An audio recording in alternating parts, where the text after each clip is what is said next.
गेरासेनको मुलुकमा यसु ढुङ्गाबाट बाहिर निस्कने बित्तिकै चिहानबाट अशुद्ध आत्मा लागेको एकजना मानिसले उहाँलाई भेट्यो।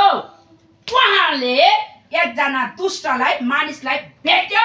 त्यो दुष्टलाई भेट्यो। आज सुन वचन, दुष्ट तो बच्चाले काटिनुपर्छ तँलाई। आज परमेश्वरको बच्चाले काटिनुपर्छ, टुक्रिनुपर्छ तँलाई।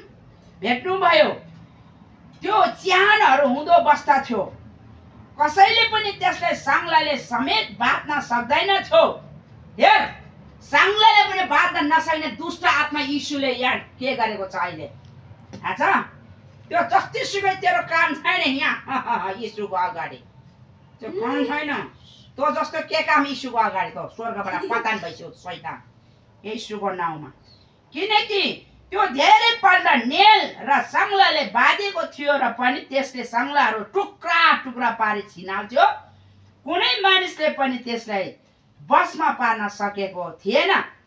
त्यो रात र दिन सधैँ चिहानहरू डाँडाहरूमा कराउँदै आफूलाई चिथार्दै ढुङ्गाले काट्दै हिँड्दा थियो। हेर, शैतानको चर्तिकालाई यहाँ कस्तो भएर हिँडेको थियो। अनि अब जब त्यसले यीशुलाई टाढैबाट देख्यो तब दौडेर आयो र उहाँलाई दण्डवाद गर्यो।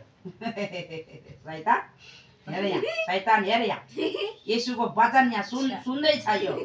यो नष्ट भइसकेको छ यहाँ हेर। अनि के भयो रे? यीशुलाई दण्डवाद गर्यो। ओइ दण्डवाद गर यीशुको नाममा, दण्डवाद गर दुष्ट, दण्डवाद गर यीशुको नाममा। यहाँ हेर, यसुलाई दण्डवाद गरेछ परमेश्वरको पुत्रलाई। थाहा छ? हेर यहाँ, यसुले दण्डवाद गरेको छ। यहाँ तैँले दण्डवाद गर्नुपर्छ यीशुलाई।